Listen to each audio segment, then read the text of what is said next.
I still miss actually technique. I have a good head, I think, a good mind. I mean, I can focus properly, but still I need to understand how, to actually the fencing is about how to call your enemy, I would say, call your enemy. So it's not about only about touching.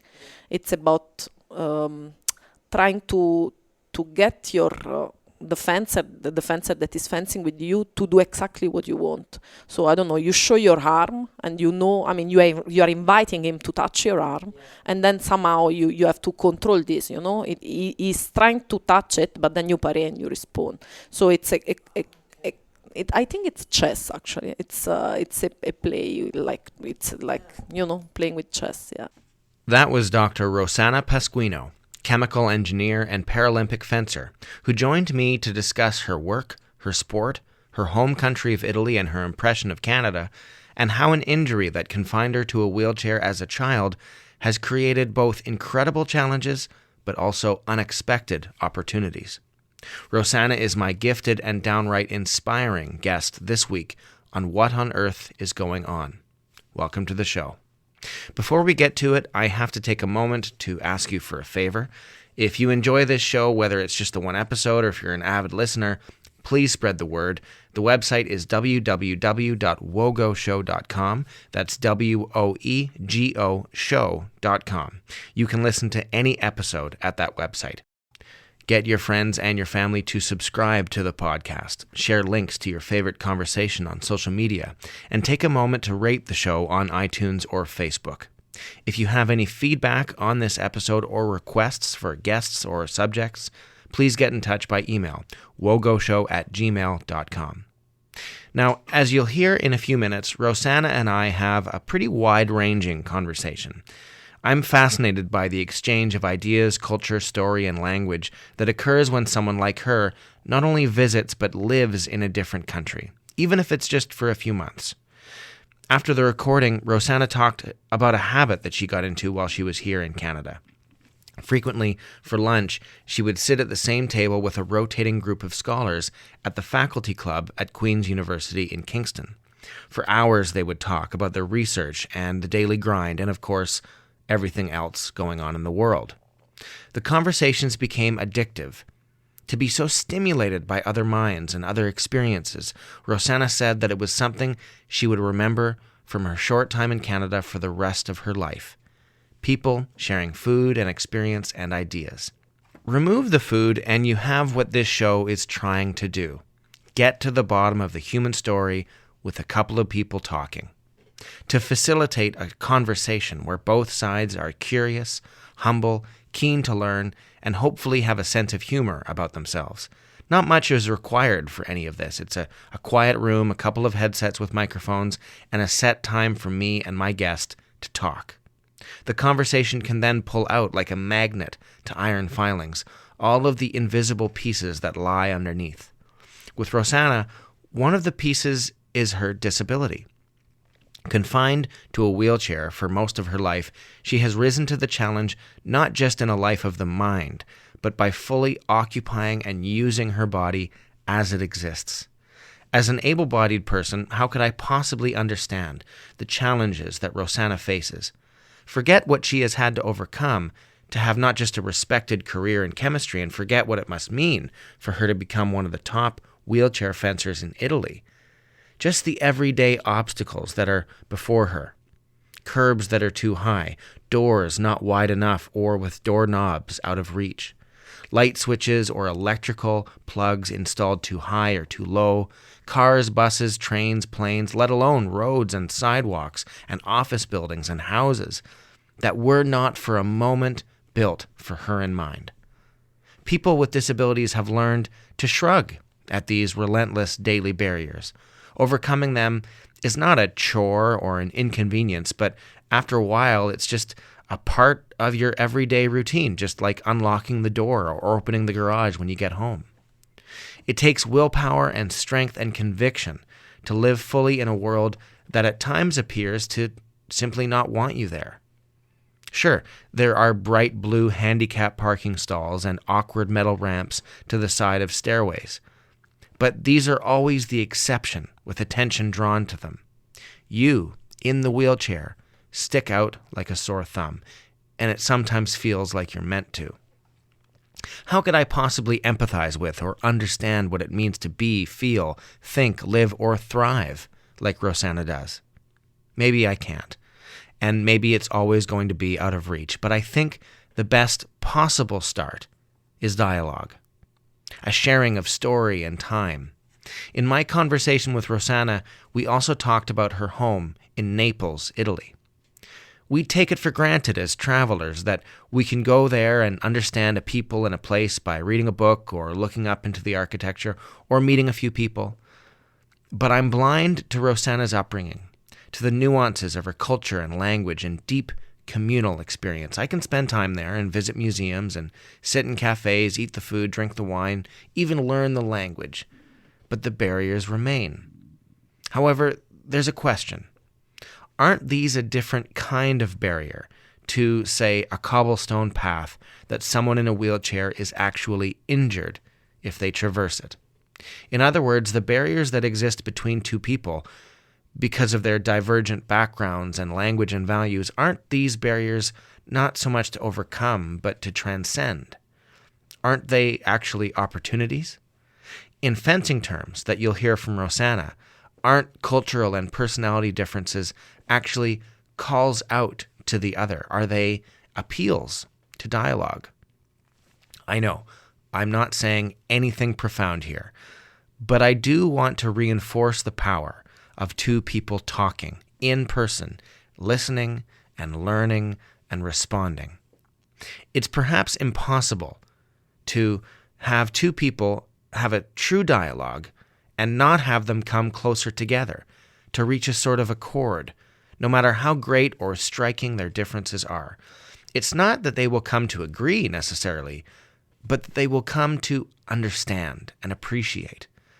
In our era of intense division, of moral righteousness, when it is so terribly easy to offend and be offended, is it trite to say that dialogue is the answer? I've never seen a comment section of an online newspaper bring people closer together. This isn't a rag against online culture, but let's not forget that if we simply go further and further apart, eventually we'll all be alone. There's an old idea in physics that says that our universe's eventual fate will be a state of maximum entropy or disorder, where there is no energy moving around anymore. It's called heat death. The bits that make up the stars and galaxies are going to continue to expand and expand until everything is so far apart there is no heat left. An eternal, infinite, deep freeze. I think that it is in the mixing and mingling and coming together, which is not always easy, that we are alive. Anyways, enough of me blabbing on. Here's my conversation with chemical engineer and Paralympian Dr. Rossana Pasquino. Rossana Pasquino, welcome to the show. Thank you. Thank you so much for coming. It's a real pleasure. Thank you for your invitation. So you're here from Italy, is that Yes. right? From the University of Naples or Napoli. Yes, exactly. And South.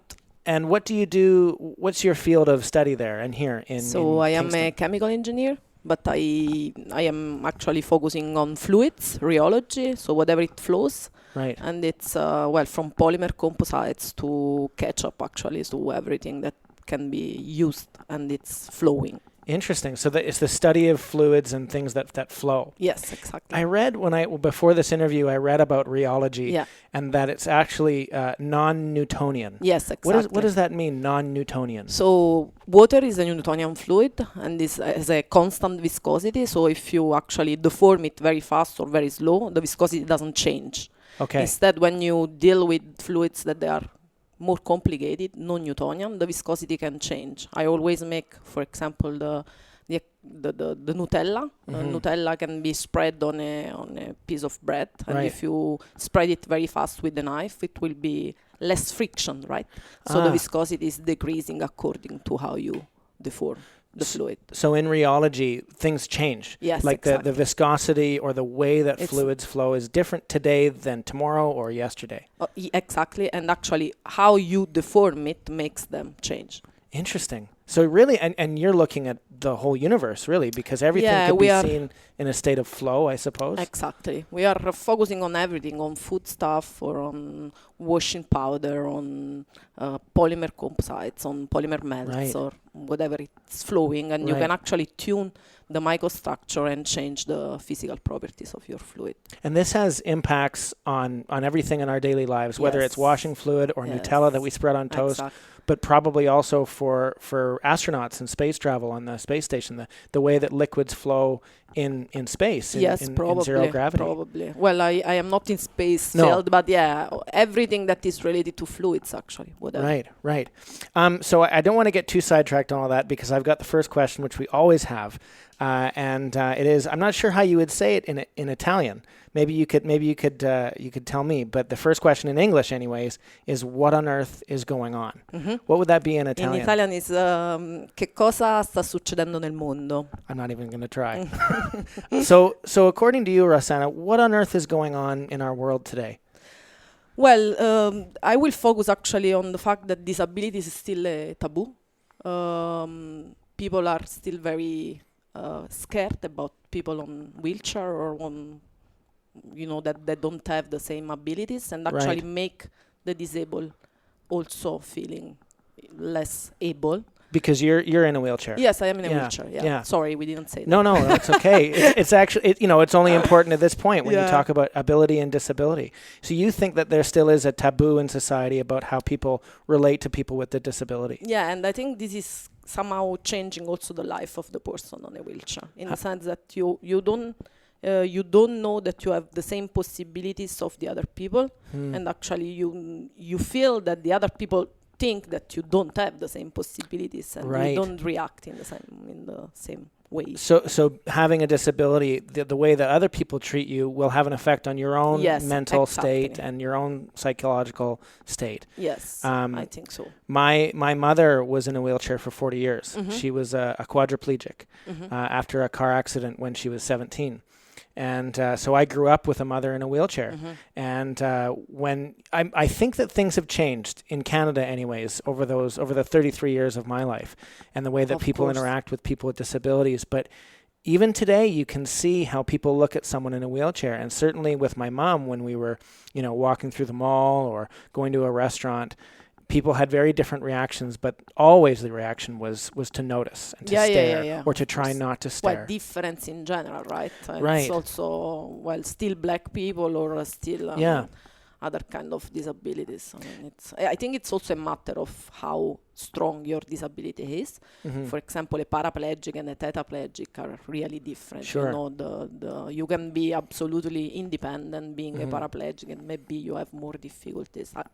Although I saw people tetraplegic living alone. And right. Do you think that in your lifetime things have changed in the way that people relate? Yeah, absolutely. How so? But I think it's actually more about the infrastructures that really made our life easier.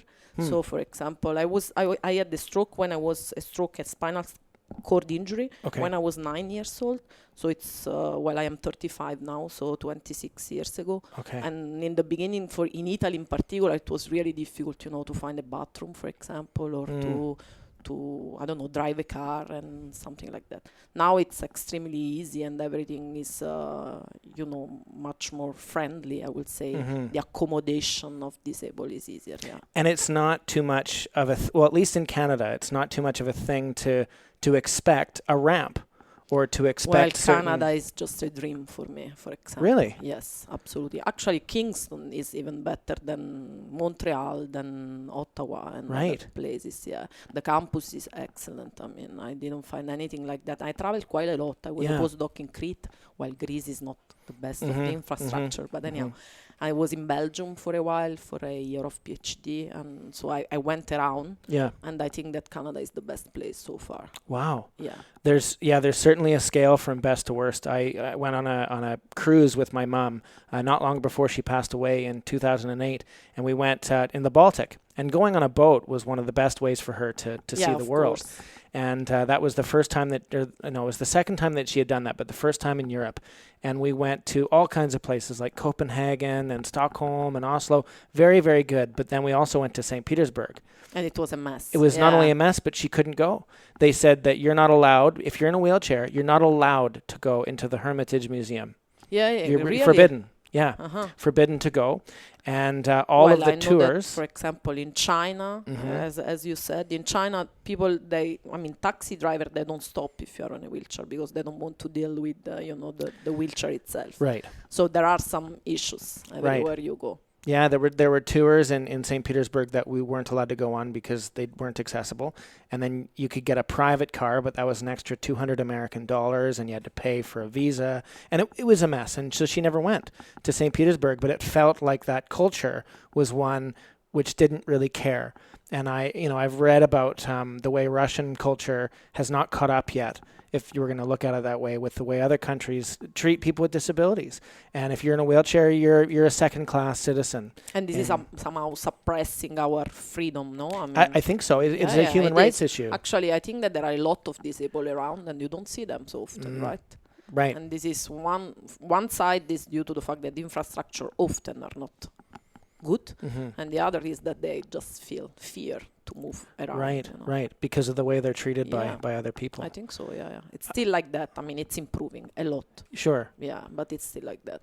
One thing that I find incredible about your life story is that you do wheelchair fencing. Yeah. What a wonderful sport.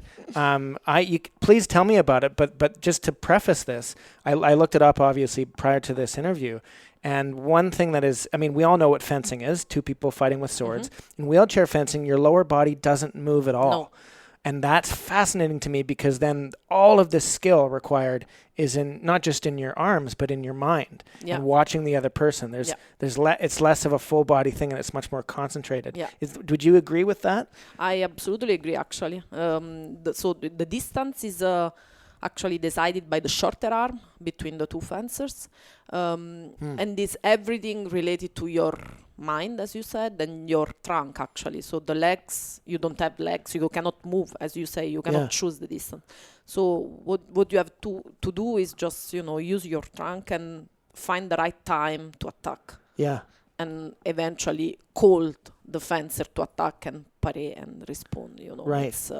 It's the way it's done. Yeah. It's fascinating. It is very beautiful. It is very beautiful, and it's actually the only thing I found so far that makes you focus only on fencing, and you have to focus on that. Otherwise, it's a battle that you will not win.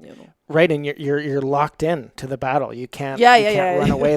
You can run away, but just with your trunk, and but it doesn't happen. It doesn't happen because actually it will not happen anything else than that. You have to attack, otherwise you don't touch. Well, that's one thing I noticed in watching videos of wheelchair fencing is that there are long moments of no movement. Where both players are sitting there, stock still, staring at one another, waiting to move. Yeah. I don't know if it's the same in fencing. I don't watch a lot of fencing, but not really. Actually, you move always with your legs. Actually, there are three different weapons. I don't know if you know. So there is the foil, the épée, and the sabre. Right. And they are very different. So with the sword, and with the épée, in French, you are very slow also if you are an Olympic, not Paralympic athlete. With the other two, you have to be fast also if you are an Olympic athlete. So it's really depending on the weapon. Which weapon do you prefer? I do two weapons actually. The first one is sword. I started like 5 years ago. And the sabre instead is the other one. And it's they're completely different, and I started the sabre like 2 years ago, 1.5 years ago. Yeah. How did you get involved with wheelchair fencing? That's a good question, actually. So I like sport in general. So I am a swimmer, or I play tennis. I try to be fitted. I like it. Yeah. And actually, I was an athlete also before being in a wheelchair. I don't know, how do you say that? Athletic, yeah. But I went back from, as I said, I was traveling a lot for my job. So I was a PhD between Napoli and Belgium. Then I went back, and then I went further, and then I went to do a postdoc, a Marie Curie fellowship in Crete, and I was there for 2 years and a half, and then I went back to Naples because I won this position as a permanent researcher there. Right. And my friend, one of my best friends, which is Francesca Boscarelli, is an Olympic athlete. She does sword in Italy. She was involved in the Italian team for a while. She pushed me to start it, actually, because she said that there was a platform, this possibility to play wheelchair fencing in Napoli. So you go back in a place and you have lost a lot of friends that they already left and so on. So I thought it was a good idea, and actually I got completely stuck with it because it's a sort of, I think it's a kind of addiction in the end. It's the only way to get rid of life, of thinking, and its body. And actually, we disabled in general, we forget to have a body. And you can, my way of reacting to the disability was to focus on my mind because it was working. Sure. And other people that they are famous to be disabled and also scientists. And so I decided to focus on my mind, and I didn't really focus for a big period of life on my body, and the body's there and it's working. So right, and the body and mind are connected. Yes, exactly. The old Cartesian separation of body and mind is not necessarily accurate. Do you find that the healthier you are in your body, the better you do with your work? Absolutely. Actually, it's also about time management in the end. Okay. So I focus, I am in the office less hours probably because of national retreat, because I am in the Italian team, or because of the training that I do every night in Napoli. But in the end, the hours that I focus on the work, they are better than before. Right. It's like because you don't have, that you have to focus on, 5 hours on a paper, and you know that you don't have any other time, so you focus that 5 hours really in a good shape, in a good way. And I think, this is how I feel when I do exercise. I just feel like I'm sharper. I have a longer attention span. I can focus for longer.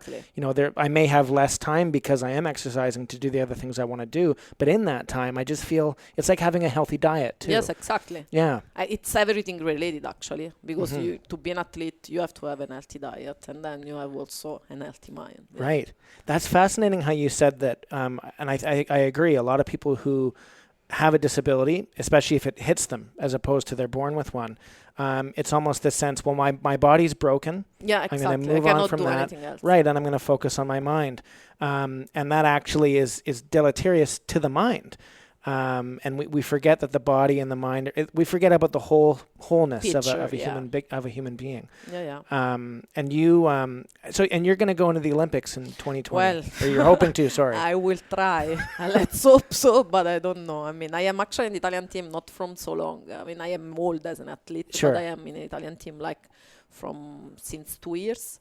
Okay. And I will do the Europeans in September. I go back to Italy for this reason, actually, because I have a retreat from 24 to the 29th of August.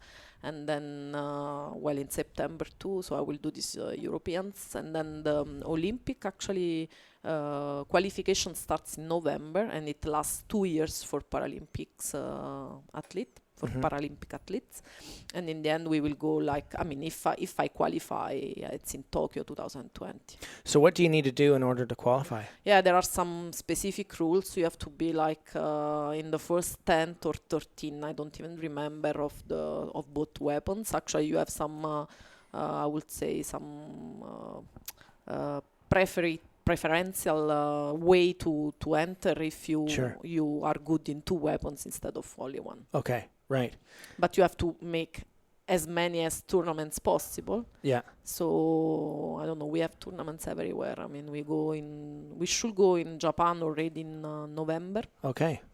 And then there will be European world champions and so on, and then you have to to do the best that you can in this kind of tournaments. And then you get a ranking based on your performance, and then that ranking will determine if you get into the Olympics. Exactly. So what do you need to do to better your ranking? Like what do you need to work on? Yeah, for me Yeah, for specifically. Yeah, well, I still miss actually technique. I have Okay. a good head, I think, a good mind. I mean, I can focus properly, but still I need to understand how, to actually the fencing is about how to call your enemy, I would say. Call your enemy. So it's not about only about touching.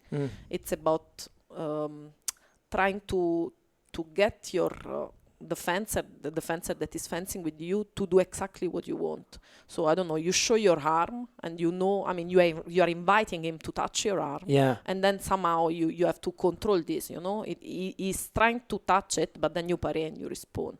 So it's Okay. I think it's chess actually. It's a play like Yeah. playing with chess. Yeah. So you have to invite the other person to strike you, but they're doing the same thing too. So if you put I don't know. Well, it's a matter of being more clever than your your enemy. Yeah. Yeah. Yes, it's this. Because Only this. I mean, if you want to, it's not like I see that No. that place that is uncovered. I just go. It's not. it's much more advanced than that. And like it's that's not beginner. about velocity. It's about change in velocity. So I try to go. I don't touch it. I want to pinch my enemy, but I don't pinch it properly. I just call him to. I try. How do we say? Finta. Well, in Italian it's easy for me, but this is not. Well, anyhow, you try to call the enemy to do what you want. Right. Like to invite or to bait. Yeah, exactly. Okay. And then, so if I stick out, well, I'm not sticking out my arm. Yeah, you don't do like this, But you're doing little tiny moves, I Exactly, guess, like the micro moves. Yes. And then hopefully they interpret them as an actual openness as opposed to something that you've Exactly. deliberately put out. Exactly. That is about the mind. It's about mind, yeah. And it's a science. I mean, there are a lot of movements that you can do, and there are manual on these. I mean, it's Right. really a science. Right. It's not just being as fast as possible. No. This is not the way you win. But it must be about how you hold your arm, how you hold your sword, how you cover yourself, how you move your trunk, how you are in the right measure distance between you and your fencer. I mean, it's it is really a science, and it is really like a chess game. Yeah. Do you think that there are lessons that you've learned in fencing that apply to your work in academia? Not just about doing, like getting exercise and feeling healthy. You have to be appealing, as I said before. And when you write a paper, you have to be appealing to write. Ah. So it's in the first case, being appealing is it has it's bait. Yes, exactly. In the second case, you just have to be appealing and convince it's bait too. I think they're both kinds of bait. Yeah.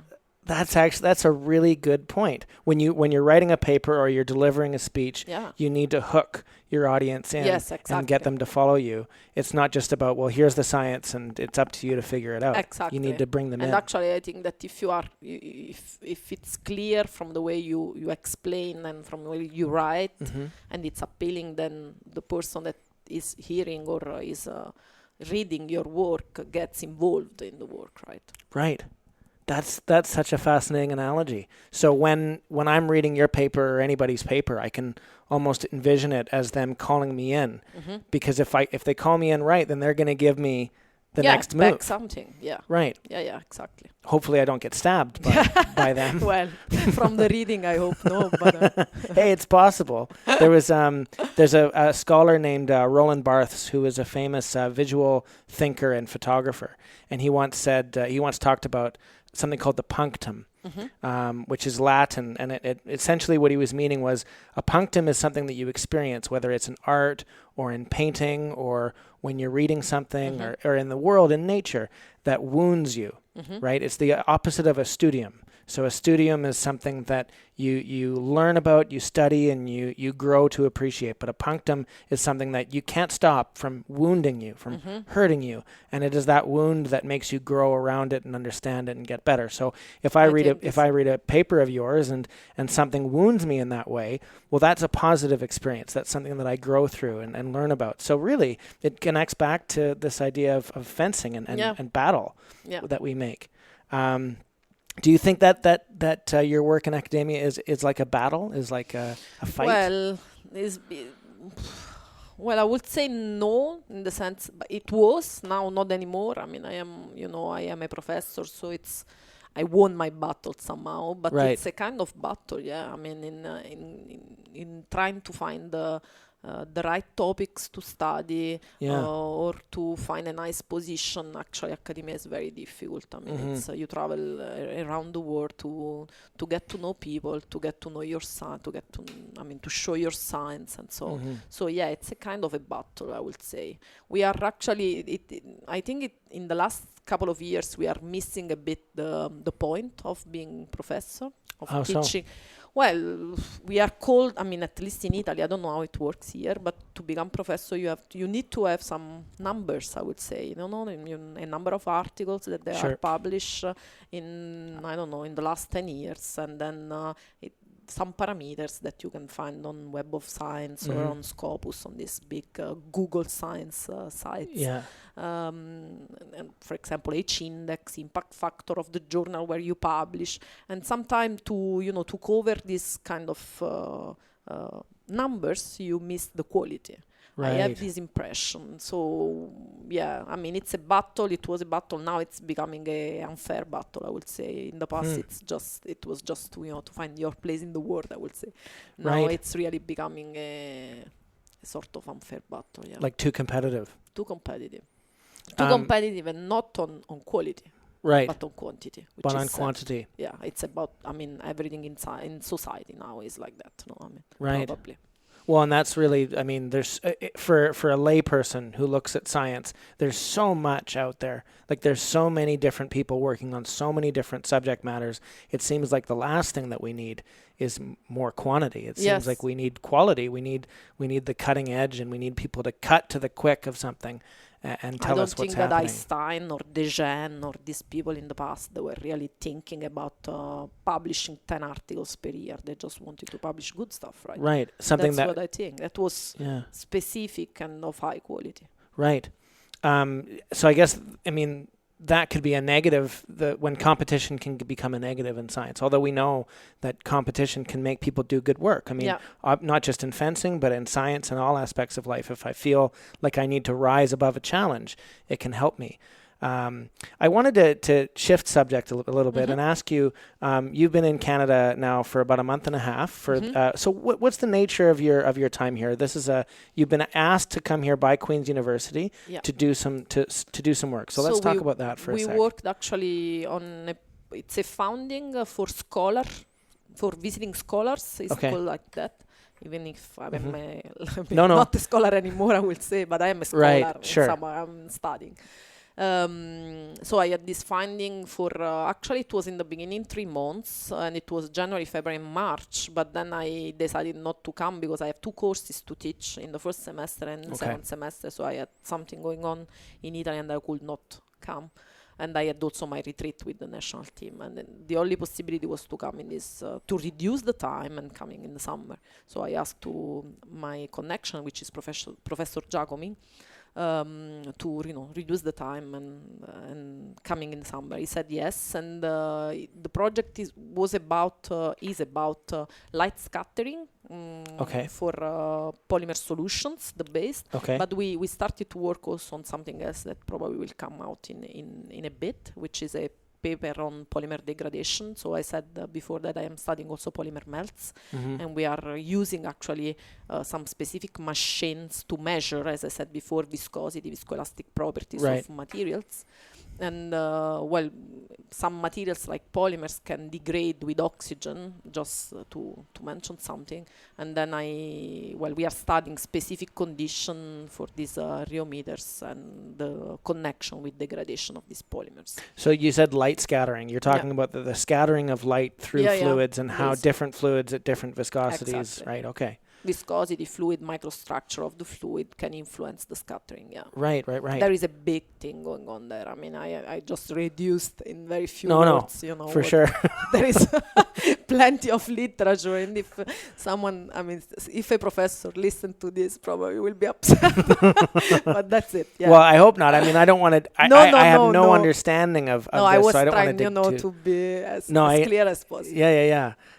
So you've been here, for about 6 weeks now, and it's a famous pastime of Canadians to ask people in their country, what do you think of our country? Yeah. What do you think of us? And I don't mean to do that so much, but I think it's a wonderful opportunity when people are in a different milieu or a different culture or a different country to ask and talk about what they notice. Sometimes the best person to ask what Canada is or what Canadians are or how we do things is a person who's not used to it. In the same way that, before this conversation, we briefly talked about how I went to Naples not long ago and was blown away. And my only 3 hours in the city, I was blown away by it. And there are things about my time there that you might find interesting just because I'm new to it. So in your time in Canada, I don't know if this is your first time here or yeah, it's the first time in Canada. What is your impression of this country, this culture, this society, these people? No, I really enjoy the peace. That's the first thing I would say. So the campus is not full, and Canada in general is a very peaceful place. Everyone is cheerful and happy. And in the beginning, when they started me asking, how are you? And I was answering, I am good, and you? Just great, they were saying, And I said, oh, really? Why? But then I realized that it's a way of living, right? Yeah, I mean, it's your way of living, and Yeah. I see that people are very cheerful and nice. That's the first impression. Right. And well, it's easier. It's easier than Europe for sure. I mean, easy life in comparison to Europe. Easy to deal with the with the city. Well, I was going around a bit. So I was in Montreal, I was in Kingston, I was in Ottawa, I was in Niagara Falls. I mean, I went a bit around in Ontario and Quebec, I would say. The impression is that everything is easier than Europe for a disabled, but I think for everyone. I mean, it's Right. It's not. I mean, you are less people in a very big country, so you don't feel oppressed by the other people around. Right. And I think working is also easier, in this way. I mean, doing a job in a proper way is.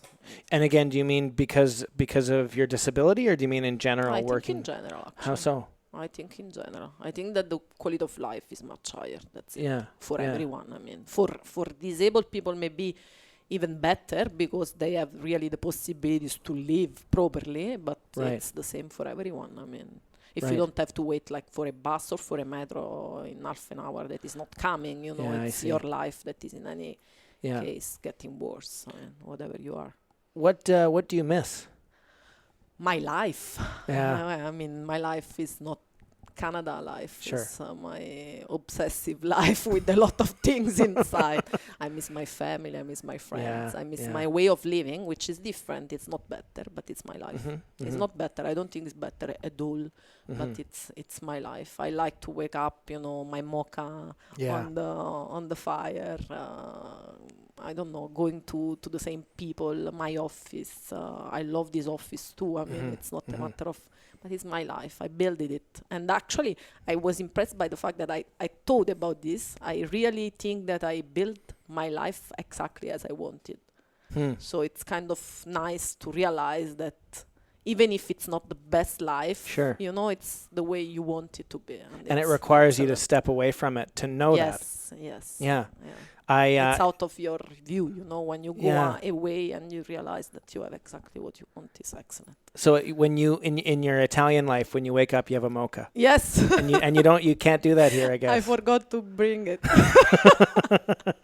Actually, it's it's the first thing I do. I wake up and before showering or anything, I just put up the mocha. Yeah. So I have my coffee that I don't like very hot. So it's in the meantime, I just switch off. I shower and then I take my coffee. It's very Italian of you.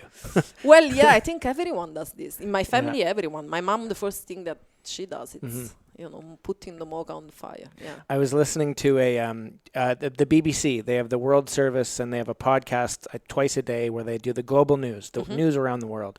And there was a news story. I don't actually remember what the story was. It was just about an Italian factory. I don't remember where in Italy.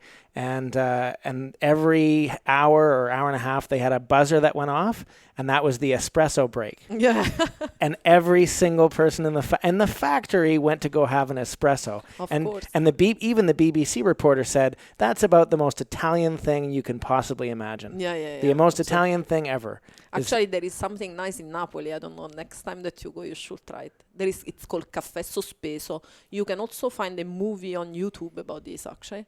And it's that we pay the coffee for the next one that is going there without even know who is. So you go to take an espresso and you pay for two. And the next one that goes, because it's really a cultural thing. You pay for someone that maybe doesn't have the money, or in that moment I don't know, the person that is behind the cashier can choose. So to be clear, you go to buy a coffee or an espresso or whatever, and you pay for two. Yeah. And then the next person that comes gets it for free, or they get the option. No, they get for free.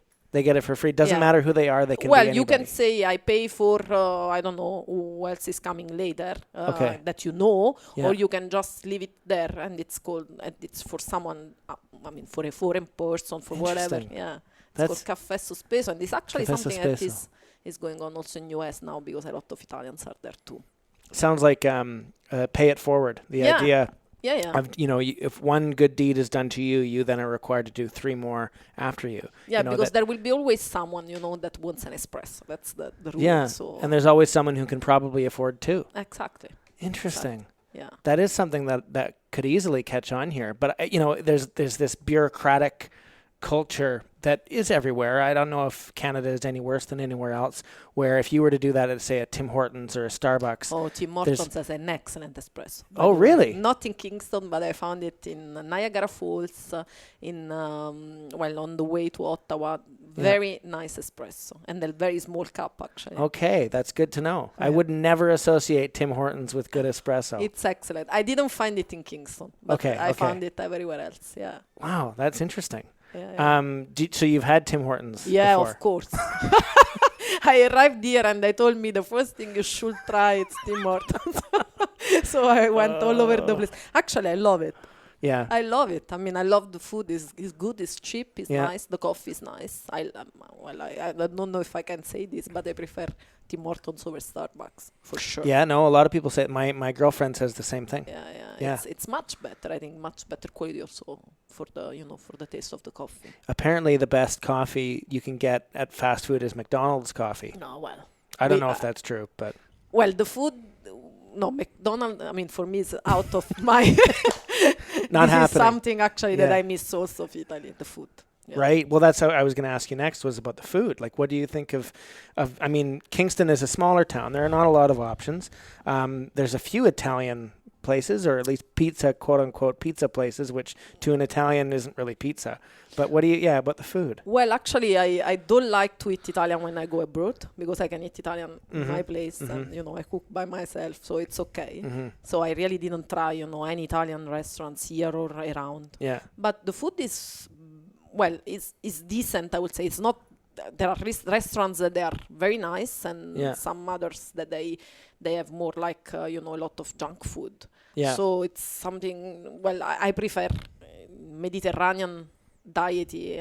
But it's diet, but it's not, it's... but I like it, actually. And I like the fact that you can find everything, like in Indian restaurant, Thai restaurant, Chinese...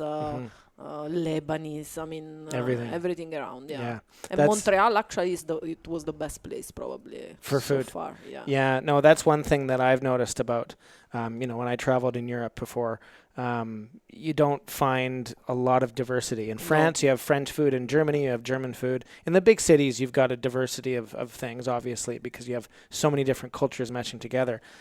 London is maybe a bit of an exception because English food is not that appetizing. Exactly. But in Italy, I remember, it's all Italian, and that's about it. There's not a lot of other options. There are, it's Italian. It's Italian. Now there are restaurants. Japanese restaurants are really increasing a lot, but really a lot. I mean, 10 years ago there was nothing like that. Now sushi, sashimi is going on really. I mean, it's less rare to find it, but to find, a good Japanese in Napoli, which is quite a big city, there are like 2 places, and that's it. And Chinese is even worse, probably. Right. So, but if you go to my hometown, which is not Napoli, it's Benevento, I cannot eat anything else than Italian food. Where else have you been? Where else have you traveled before? Well, I went in some places. Europe, I would say all over the place. Sure. I mean, I miss maybe something, but, well, not much. I went around.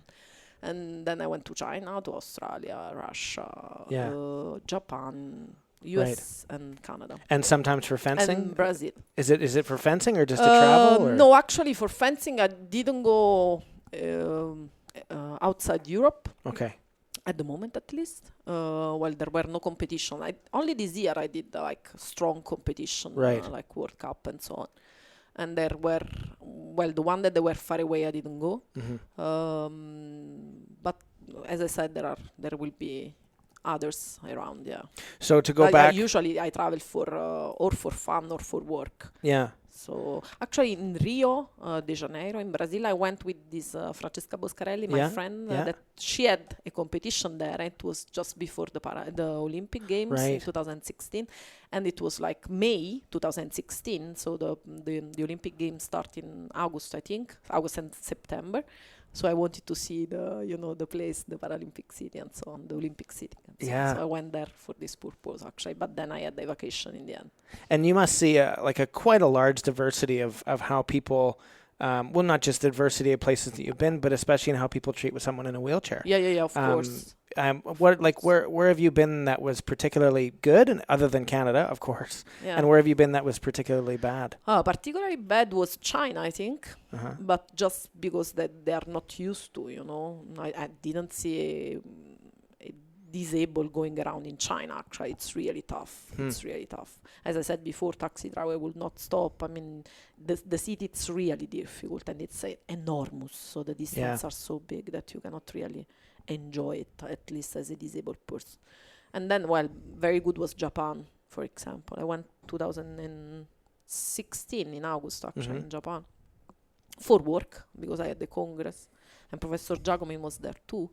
I went there like for 2 weeks, 1 week of work and 1 week going around by myself, and it was very easy. So this Shinkansen train, you can go everywhere. I mean, and they are extremely polite. Extremely polite.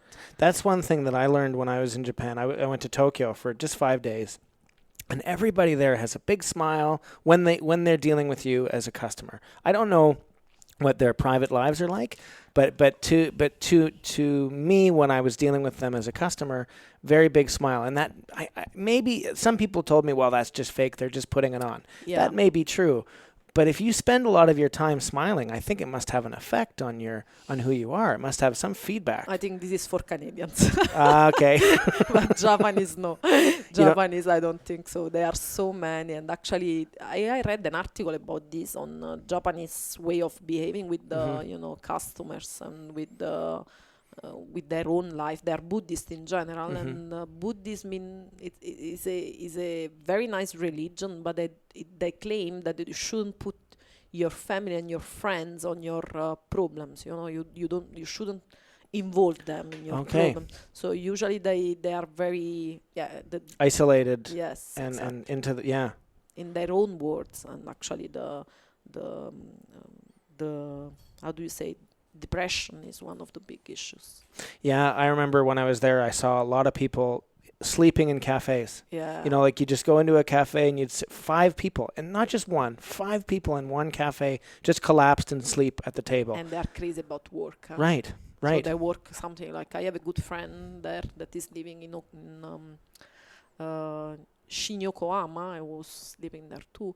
And he's working for like a video game company, And he's working something like, I wouldn't exaggerate, but he said 14 hours per day, and also Saturday and Sunday, and this is absolutely normal. I mean, they don't have really time for enjoying hobbies and so on. So No. I guess that their smile and their, being so cheerful is not really real. No, it's a mask that you put on. Yeah, Yeah. I think so. That's my impression, yeah. And you talk about work, like when you're in Italy, does your work day or does people's work day look different from, say, a work day here in Canada? Well, I cannot really compare because this is summer break here, right? Right. So it's, well, actually August is empty in Italy, university shuts down for 2 weeks and you cannot even go there. So I cannot really compare, of course. But what I see here, it's that it's less stressful, of course. But again, I don't know because it's summer break. In Italy, of course, I have my students, I have my PhDs, I have my courses to teach, and then it's becoming for me much more stressful. But this is an unfair comparison, I would say. In Italy, do you normally have? I don't know if you do this. Do you have an afternoon break, like a siesta, like they have? No way. No, I don't have even the time of eating sometimes. But some people do. That's they do also. Well, they do often in Spain or in Portugal. Yeah, they have this lunch, very big lunch, and then they take like. Also, my mom actually does it, but she's a teacher. She was a teacher now. She was a teacher only in the morning, so in the afternoon after lunchtime, she was just taking a small nap. Yeah. Well, that's something that I noticed when I was in Spain, but also in Italy, is that there's a different rhythm of the day. The morning is where you get everything done before the heat comes. And then in the afternoon, you take your big lunch, and then it's more of a lazy return to work. You're doing the quiet things. Yes, exactly. The morning is really the one, we say it's the golden part of the day, right? Yeah. Yeah. Il mattino all'oro in bocca, the day has the gold parts in the mouth. Sorry, what? Il mattino, the morning. Okay, sorry. Il mattino all'oro in bocca. That means that actually the hours in the morning are much more productive than the afternoon. I find that. I don't know if you find that in your work, but I find the mornings are where I'm the sharpest. Yeah, here are really relaxed, in comparison to Italy, Yeah. I think this has been a really fascinating conversation, both as a mixing also of cultures, but also as to learn about the things that you've done and the places that you've been. It's really quite wonderful. You talked when the first answer to the first question being what on earth is going on. You talked about the taboo that a lot of disabled people feel when they interact with the world. And I think you mentioned that it's getting better. It's getting better over time. But what do you think we're missing? What do you think that we're not doing right yet? As not just in Canada or Italy, but in the world, like what do we still need to work on to really have progress in this area?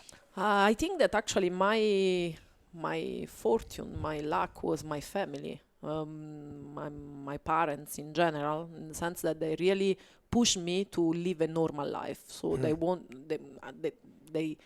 they didn't have fear. So they said, okay, if you break something, and I did it actually, I mean, it's okay, it's gonna be fixed as a normal person, right?